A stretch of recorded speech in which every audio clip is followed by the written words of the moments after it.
Olá a todos, sejam bem-vindos nessa aula 4 de Interações Atômicas e Moleculares, parte 2. Essa aula agora é a nossa primeira aula que entra um pouco mais específico no assunto. As primeiras três aulas, incluindo a primeira parte dessa, tinha que ver com a mecânica quântica, que demostrava como os orbitais eram teorizados, como são matematizados, né? Como se cria, né? Como se constrói teoricamente, a partir dos números quânticos n, l e m. Na última aula, na parte anterior, vimos o quarto número quântico, m sub s, né, que tem que ver com a identidade magnética dos elétrons. Né? Vimos que para cada estado NLM podem se dividir em mais dois estados com spins diferentes, um spin up e um spin down, né? Ou positivo ou negativo, spin 1 e 2, tanto faz. São dois spins. Isso veio a partir de evidências experimentais sobre o momento magnético do spin. Aparentemente, o elétron ele gira sobre si mesmo e ele tem uma carga.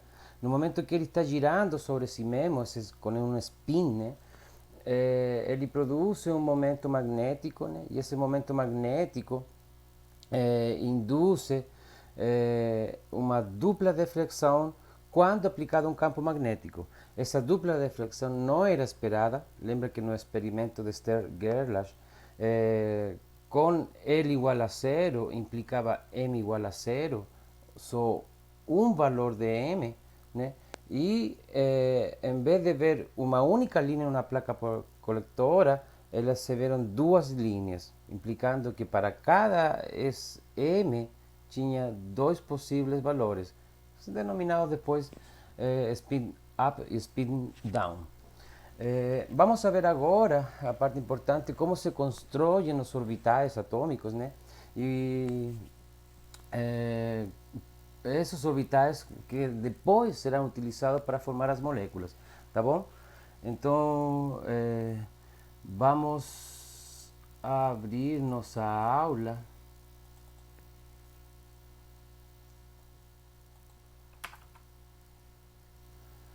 É, tá. Começamos. Primeiro que nada, nossa notação, né? É importante que n igual a 1, aqui está escrito, né? N igual a 1 é a camada K, n igual a 2 é a camada L, e assim que vai camada M, camada N. Né? É importante também, eu acho que mais que isso, porque a gente utiliza, muitas vezes utiliza N em função do número e não em função do nome da camada na letra, né? Os orbitais, né? Isso aqui é muito importante, porque a gente vai falar muito do orbital S, do orbital P, vai inclusive falar dos orbitais híbridos SP, né? Quando eu falo de um orbital S, eu estou automaticamente implicando um L igual a zero. Quando falo de um orbital P, estou implicando um L igual a 1. Certo? Certo? Tá. Aqui está a nossa notação, né? Um resumo de números quânticos estão até aqui. O N vai até infinito, né? Pode ir até infinito, de n igual a 1 a n até infinito, ou seja, pode ter infinitos valores, né? Já o L vai até n menos 1, só que ele começa de zero, então em princípio também tem infinitos valores. O M vai até L, ele sempre vai ter, como a gente viu, né? Vai ter 2L mais 1 valores, né? E para cada conjunto de N, L e M, iremos a ter dois valores de ms. ms vai ser mais 1 médio e menos 1 médio. Ou seja, vou ter 2L mais 1 por 2, né? Valores quânticos, valores estados possíveis. O princípio de Pauli diz que um elétron, ou seja, um elétron só vai ocupar um único conjunto de números n, l, m e n, m sub s. Ou seja, em um conjunto desses números só pode ter um elétron, né? São coisas que a gente vai ir utilizando. Aqui eu coloquei isso aqui basicamente porque eu vou mostrar uma gráfica, simplesmente para lembrar o que é a probabilidade radial, né? Esse P super aqui, P dr, que não é basicamente que a probabilidade de encontrar o elétron em um casquete esférico. Lembra que esse é um dr, é um delta r, e isso que está aqui é a área da esfera. Então, em princípio, o que eu tenho é a área da esfera multiplicada por uma espessura infinitesimal. Ou seja, essa probabilidade aqui dá basicamente o raio mais provável. Probabilidade. Na verdade, não sei se se escreve provável como se acontece. Tá, o raio mais provável. Aqui tem uma gráfica para o rádio do átomo de hidrogênio com Z igual a 1, né? Z igual a 1, que dá basicamente um valor 1 aqui. Em essas unidades significa que isso aqui é um rádio atômico de Bohr, que basicamente dá a órbita de Bohr. Isso que está aqui é predito pela equação de Schrödinger, né? Só lembrando que a equação de Schrödinger está baseada em resultados experimentais.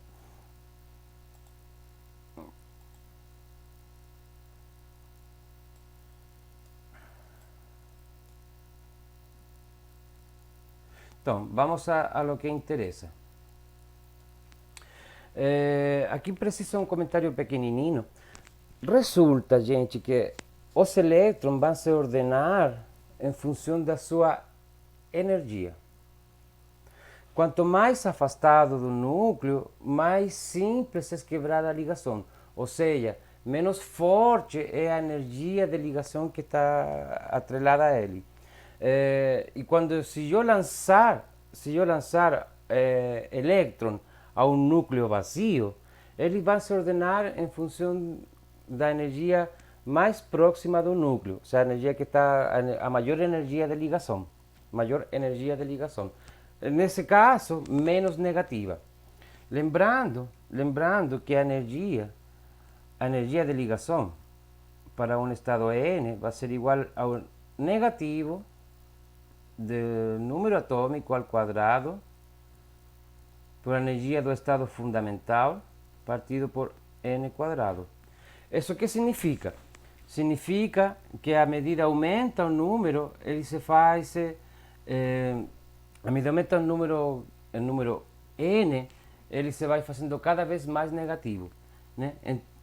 Em princípio, obedece, é muito semelhante ao caso da água no planeta Terra. Se eu jogar água no planeta Terra, ele sempre vai procurar chegar mais perto do núcleo e vai encontrar o caminho e vai se estabilizar mais perto do núcleo. O elétron funciona do mesmo jeito. Para lembrar daquilo, tem esse desenho que está aqui, né? Vou colocar um verde. Esse desenho que está aqui. Esse desenho indica mais ou menos a ordem com que os níveis de energia vão se fazendo cada vez mais negativos. Ou seja, mais negativos, menos poderosos, né? O mais negativo de todos, né, que tem valor número, maior número, né? Ou, em outras palavras, quando eu falo menos negativo, o maior valor. O maior valor de energia vai ser, vou colocar aqui, vai ser um S, né? Depois ele acompanha o 2S, Seguindo a setinha aqui, seguimos o caminho, o 2P, depois o 3S, seguindo a setinha, o caminho vem o 3P, e curiosamente o 3P está primeiro que o 4S. Então aqui há uma questão interessante. Eu esperaria que fosse sempre aumentando o número de n.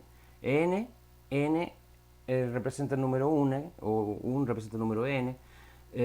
2 representa o número n igual a 2, 2, 3, 3, 4. 4S está primeiro que o 3D. E isso é algo que eu esperaria, por exemplo, eu esperaria que o 4 sempre estivesse depois do 3 e não o 3 depois do 4. A gente vai explicar isso dessa vez com um conceito que chama blindagem. Vamos a explicar por que essa ordem em particular e isso vai ser entendido através do conceito de blindagem. Gente, vamos lá. Vamos começar com um núcleo vazio e vamos jogar um único elétron. O elemento da tabela periódica que tem um único elétron é o hidrogênio, que tem Z igual a 1. Ele vai ir ao estado de energia mais satisfatório, que seria N igual a 1, o primeiro. Esse N igual a 1, devido a minhas camadas, esse N igual a, já não está aqui. Esse N igual a 1 me obriga a ter um L igual a 0, porque lembra que o L vai até N-1, certo? Vai até N-1, então obriga o L igual a 0, o que ao mesmo tempo me obriga a um M igual a 0. Então, para esse único elétron, eu só tenho um estado, né? Lembrando que o L igual a 0 é denotado como S, o estado fundamental de esse elétron não pode ser mais outro que um S. Já no caso, por exemplo, agora temos um elétron dentro do núcleo, vamos jogar outro elétron lá dentro, né? Se jogamos outro elétron lá dentro, sabemos que para esse estado aqui, eu posso ter dois valores para o spin. Posso ter o valor mais um médio e menos um médio. Então, dentro desse mesmo estado S, eu posso ter um S, posso ter dois elétrons. Então, o hélio se denota o estado fundamental como um S com supraíndice 2. Lembrando que os orbitais desse, olhando nossa aula passada, né? Vamos desenhar aqui. Lembrando que nossos orbitais S, vamos tentar desenhar.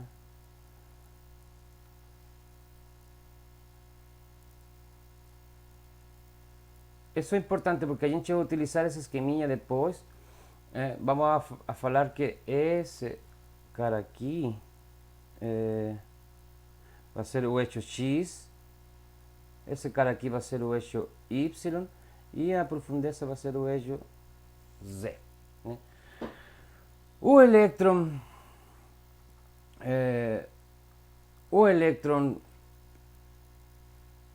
um S vai ter um menor rádio, vai ser um rádio pequenininho. Lembra que o rádio é proporcional a n, né? E vai ter um orbital esférico.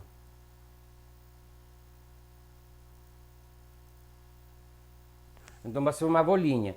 Esse que está aqui vai ser o orbital 1s.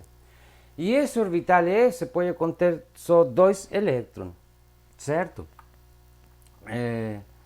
Esses dois elétrons, um é para o hidrogênio, que tem um elétron, o hélio teria dois elétrons e seria o estado fundamental. Aí já não pode ter mais elétrons, então agora estou obrigado a subir um valor de N se eu lançasse mais um elétron. Então vamos ver para o lítio, que o lítio tem Z igual a 3, Z igual a 3, né? Esse Z igual a 3 vai implicar que vai ter 2 elétrons no estado 1s, 2 elétrons no estado 1s e vai ter mais um elétron no seguinte estado. O seguinte estado, como a camada 1s está cheia, eu estou obrigado a ir a n igual a 2. N igual a 2, implica que o L pode ser 0 ou 1, certo? Tá. Vamos aí à subcamada do N igual a 2. Observe aqui que a probabilidade radial do elétron 1s era aproximadamente 1 radioatômico de Bohr. Já o 2s ainda continua sendo um esférico, só que o rádio é bem maior, na ordem de uns 5 radioatômicos de Bohr. Então, vamos desenhar aqui o 2s. O 2s tomaria também um casquete esférico, né?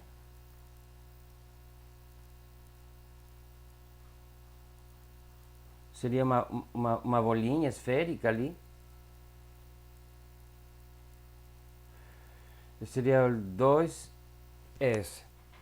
Assim que vamos desenhar os orbitais. Esses desenhos são importantes porque na próxima aula, na teoria da ligação de valência, a gente vai utilizar esses orbitais para a gente definir e ligar átomos.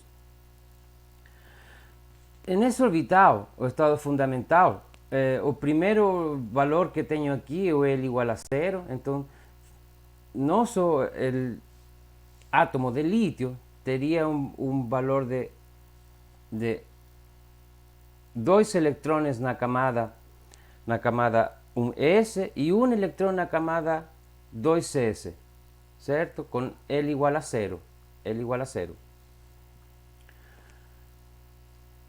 Se aumentar mais um elétron, eu sei que essa camada S que está aqui, essa camada S, vamos colocar aqui, N igual a 2, o último elétron, né? Esse último, N igual a 2, L igual a 0. Mas essa camada aqui comporta ainda 2 elétrons, um com spin para cima e um com spin para baixo. Então, o berílio, que tem Z igual a 4, ainda dá para colocar nessa camada que está aqui, né? M igual a 0, M sub S igual a mais 1 médio. E a esse que está aqui teria o mesmo, N igual a 2, L igual a 0, M igual a 0, M sub S igual a menos 1 médio. Então, ainda está dentro dessa camada aqui. Lembrando que essa camada que está aqui,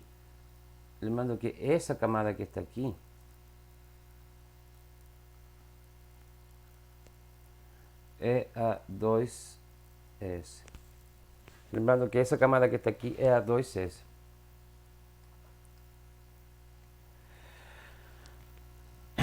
Agora, seguindo a ele com n igual a 2,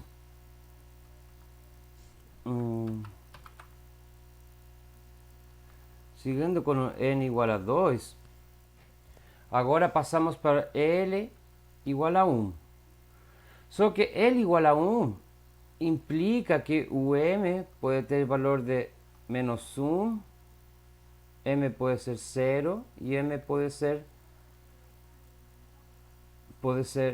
1. E cada um deles pode ter spin para cima ou spin para baixo. Então, esse aqui, todo isso que está aqui, é multiplicado por 2. É 2 por, né? Spin para cima, spin para baixo. Ou seja, 3 por 2, 6. Essa camada pode conter até 6 elétrons, que são os seguintes elementos que vamos ter. Depois do berílio temos o boro, carbono, nitrogênio, oxigênio, flúor, nióbio. Beleza? E aí entram todos os orbitais. Só que o orbital P O orbital P agora ele tem, já não é aquele ele igual a zero, agora o orbital P é ele igual a 1. Orbital P é 2, né? Orbital P, ele já não é esse orbital, é esse, né?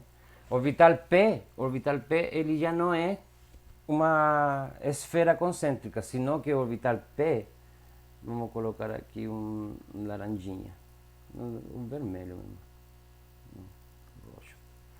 O orbital P, ele já é basicamente um lóbulo.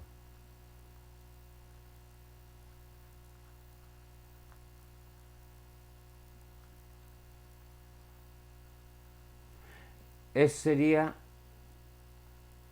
o orbital PY.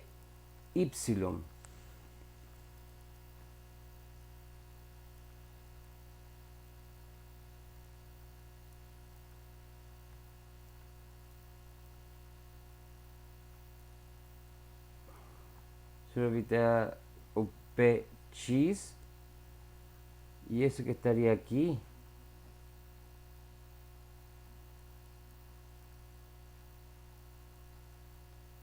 seria o PZ.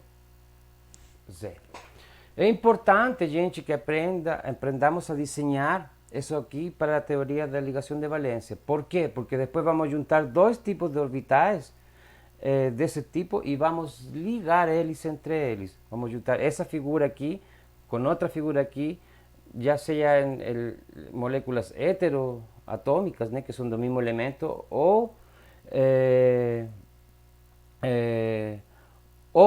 homoatômicas, que são do mesmo elemento, ou heteroatômicas, que são de elementos diferentes, quando juntamos duas moléculas, né, uma molécula diatômica. Então, gente, esses orbitais P agora, os elétrons, a gente vai falar que aqui, tem, por exemplo, se eu preenchesse o primeiro elemento, que esse que estaria aqui, por exemplo, o boro vamos colocar aqui com verde. Esse que está aqui, né? Aqui, eu teria... estou com algum problema na caneta. O PX. Então, em princípio, esse seria PY, PZ. Esse aqui, o quarto, iria de novo no PX. Então, eu iria preenchendo primeiro com spin para cima aqui. Spin para cima aqui. Spin para cima aqui. Depois iria spin para baixo aqui. Spin para baixo aqui. E spin para baixo aqui. Vamos a colocar isso com outra cor.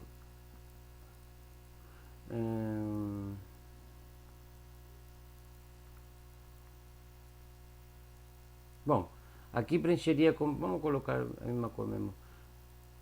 Primeiro aqui. PX. PY. PZ. Depois PX de novo, dois spin aqui. Dois spin aqui. Speed up e speed down. Tá. Agora vamos entender aquilo que eu tinha comentado no início, né? No início, por que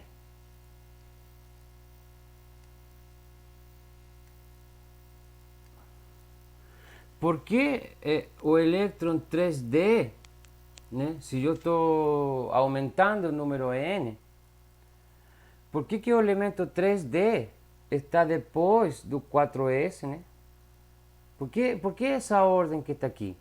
Porque se o 3 deveria vir antes do 4 e não ao contrário, né? Tem um 3s, 3p, 4s, 3d. Por que essa ordem se dá dessa maneira, né? Ai, que não funciona. Experimentalmente, Experimentalmente, a gente tem esse valor aqui. Isso é experimental. Por que o 3D é primeiro que o 4S? Ou digamos, primeiro é menos negativo. Ou seja, mais positivo, né? É maior. Né? É menos negativo. Observem os valores experimentais. Acontece o seguinte, gente.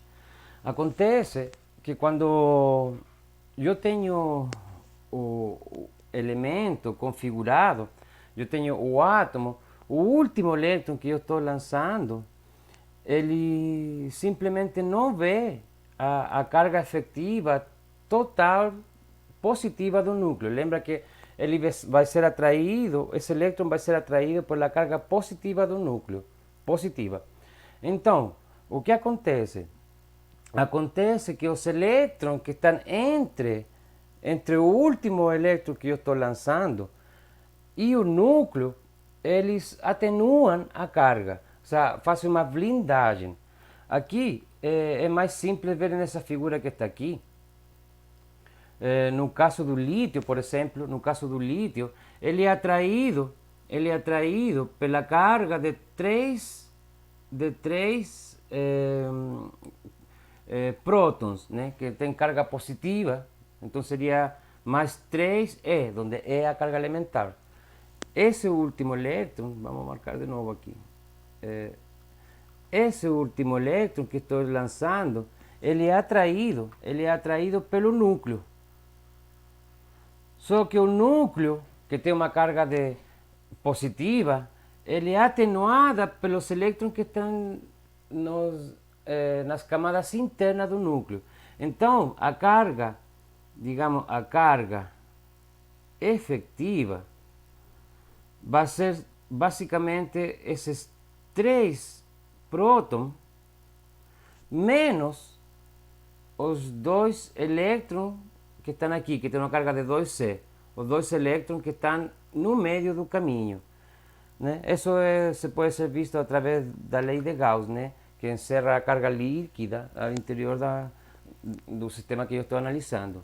Então, a carga efetiva que esse último elétron vai ver aqui, esse último elétron, é basicamente uma carga elementar positiva. Então, esse elétron que está aqui, ele não vai respeitar a esta equação que a gente fala da energia do elétron, energia sub n, que simplesmente é z quadrado partido por n quadrado por E1. Não vai ser nesse caso 3, no caso do lítio, né? Não vai ser z igual a 3. Vai ser a carga efetiva. E essa equação aqui vai ser recalcular ou reescrever como um z efetivo al quadrado, né, partido por n quadrado por E1, né, donde essa carga efetiva, ela já está blindada. Você entende o conceito? Lo mesmo aqui, né?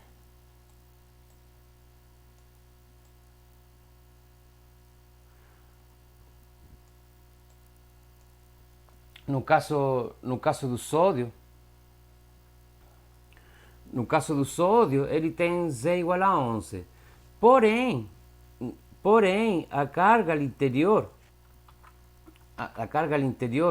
vai ser os 11 prótons que ele tem no núcleo, menos os 10 elétrons que estão nas camadas internas. Então, novamente, a carga líquida al interior, a que vai estar atraindo efetivamente a esse último elétron do sódio, o mesmo que aconteceu com o lítio, né? É apenas uma carga positiva. Então, quando tu começa a fazer as contas através da carga efetiva, que é essa equação que está aqui, a gente consegue encontrar o resultado experimental e a gente consegue entender que a ordem que tem que seguir em função de valores menos negativos, né, é a seguinte: 3Es depois 3P, depois 4S, e só depois do 4S vem o 3D. Então, essa é basicamente a ordem dada pelo esqueminha lá. Por quê? Por causa da carga efetiva. Eu vou deixar aqui de tarefa, de lição de casa, para vocês procurarem para o correto cálculo do C efetivo, as regrinhas chamadas regras de Slater.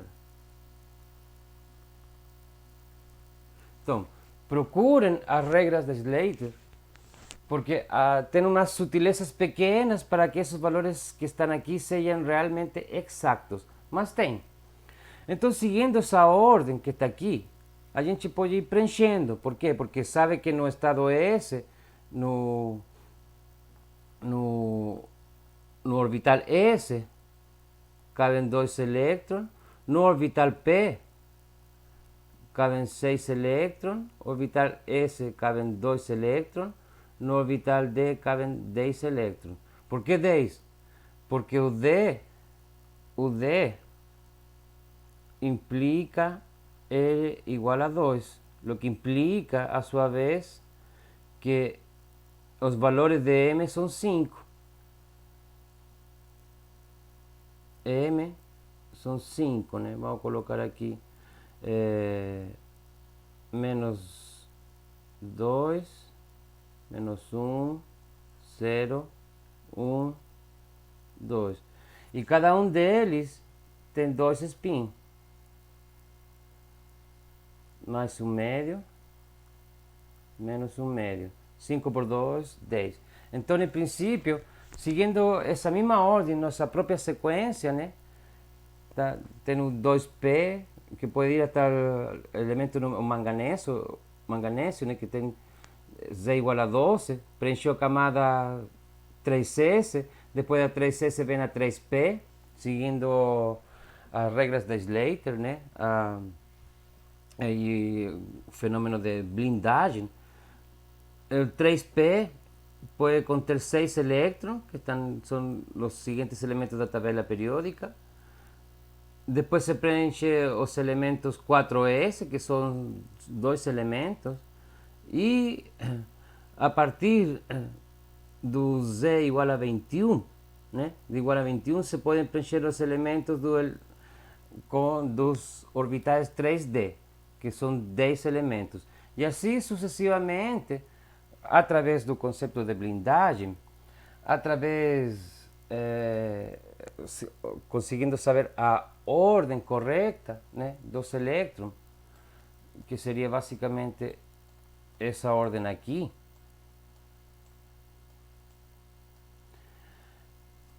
Essa ordem aqui. Essa ordem, dada pelo conceito de blindagem, se conseguem preencher os elementos de toda a tabela periódica e formar os orbitais. Em particular, a gente, para as próximas aulas, vai utilizar esse diagraminha aqui, basicamente na teoria da ligação de valência. A teoria da ligação de valência. Vamos utilizar muitos esqueminha porque vamos a juntar 2 orbitais como esse e começar a ligar elétrons e ver, definir que é o que é uma ligação sigma, que é o que é uma ligação pi e começar a ver qual que é mais forte, qual que é mais fraca. Já na teoria do orbital molecular, vamos a tomar o conceito de onda do elétron, que é a grande diferença com a teoria da ligação de valência. De fato, o falho da teoria da ligação de valência é não levar em conta as interferências ondulatórias do elétron no núcleo. Por quê? Porque o elétron ele pode interferir quando se liga com outro elétron, né? Tanto construtivamente como destrutivamente. E isso é algo que a teoria da ligação de valência não leva em conta, e é o falho dela. Mas com a teoria da ligação de valência, que vem primeiro na ciência, né, ajuda a explicar as ligações pi, ligações sigma, os orbitais híbridos, a tetravalência do carbono e várias coisas que ajudaram o ser humano a entender esse nanomundo e essas moléculas, né? E as propriedades macroscópicas. Gente, a próxima aula tem que ver com a teoria da ligação de valência. Até aqui, essa aula aqui, a parte 2 da aula 4, que tem que ver com a formação do orbital e a explicação da vela periódica, é o mais importante de se entender, mais que detalhes da formulação quântica. A formulação quântica é simplesmente para vocês entender que os números quânticos aparecem da teoria, não são tirados baixo da manga, e através dos números quânticos a gente consegue explicar os orbitais atômicos e as ligações. Beleza? Então, a próxima aula é teoria da ligação de valência. Gente, por favor, nossa próxima quarta-feira a gente vai ter nosso encontro sincrônico.